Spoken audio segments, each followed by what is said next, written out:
দেবা তুই মহা ভুল করেছিস। ঈশ্বর মাস্টারের মেয়ে হয়ে তুই এত বড় ভুল কাজ করলি রে মা। আপনি আমাকে ভুল বুঝছেন না মাস্টারমশাই। আমি আমি মল্লিকাকে খুব ভালোবাসি, আর ওকে আমি স্ত্রী রূপে গ্রহণ করতে চাই।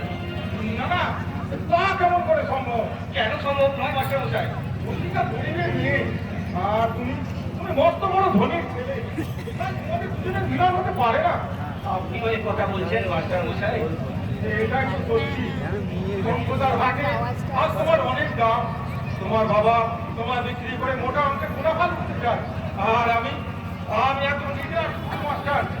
সম্পদার হাটে তোমাকে কেনার মতো আমার সামর্থ্য কোথায়? নইলে পৃথিবীর সব বাবাই তো চায় তার মেয়ে সুখী হোক।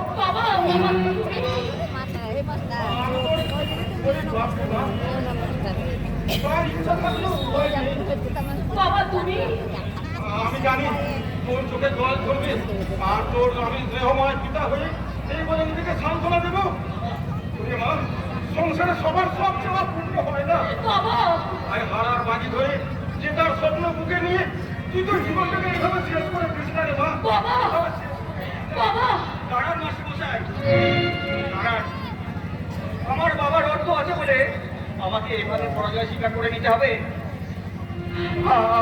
আমার ইচ্ছে অনিচ্ছের কোনো মূল্য নেই।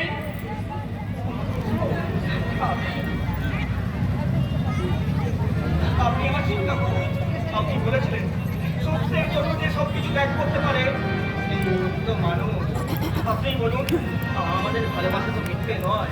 আমাদের স্বর্গীয় পবিত্র ভালোবাসাকে সার্থক করতে আমি যদি মল্লিকাকে স্ত্রী রূপে গ্রহণ করি, সেটা কি আমার অন্যায় হবে? না না, আপনি বুঝতে পারছেন না মাস্টারমশাই। আমার মনের মধ্যে কি ভয়ঙ্কর ঝড় উঠেছে। আমি বোধহয় পাগল হয়ে যাব। কিন্তু তোমার বাবা যদি মল্লিকাকে পুত্রপত্র মেনে না নেয়, আমি আমি মল্লিকাকে স্ত্রীর মর্যাদা দেব। কিন্তু তোমার বাবা যদি তোমাদের বাড়ি থেকে তাড়িয়ে দেয়, গাছতলায় আশ্রয় নেব। মল্লিকাকে যদি তোমার কোনোদিন ভারী বোঝা বলে মনে হয়, মাস্টারমশাই, না, আমার এই জীবনের সঙ্গে যে জীবনকে নিয়ে আমি জীবনের সার্থকতা খুঁজে পেতে চাইছি, আমি আমি তাকে কোনো দিন ভারী বোঝা বলে মনে করব না। তোমার এই শপথ সত্যের দীপশিখাকে চির উজ্জ্বল রাখতে আমি আমার এই শপথ নিশ্চয়ই পালন করবো মাস্টারমশাই। তাহলে তাহলে আর দেরি নয়।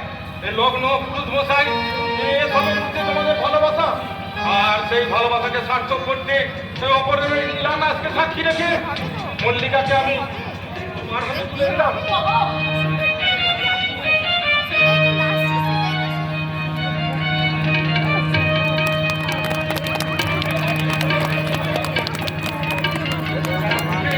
একদিকে অর্থের অহংকার, অন্যদিকে সত্যের আহ্বান, আর আমি সেই সত্যের আহ্বানে সাড়া দিয়ে তোমাদের দুটি জীবনকে এক সূত্রে কেটে দিলাম। দেখো আদর্শ, আমার হতভাগিনী মল্লিকা মা যেন কোনোদিন অন্ধকারে হারিয়ে না যায়, অন্ধকারে হারিয়ে না যায়। বাবা বাবার ঘরে ছেড়ে যেতে আমার কষ্ট হবে আমি জানি, কিন্তু স্বামীর ঘরে যে মেয়েদের আসল ঘর মল্লিকা, স্বামী ঠিক আজকের এই শুভ দিনে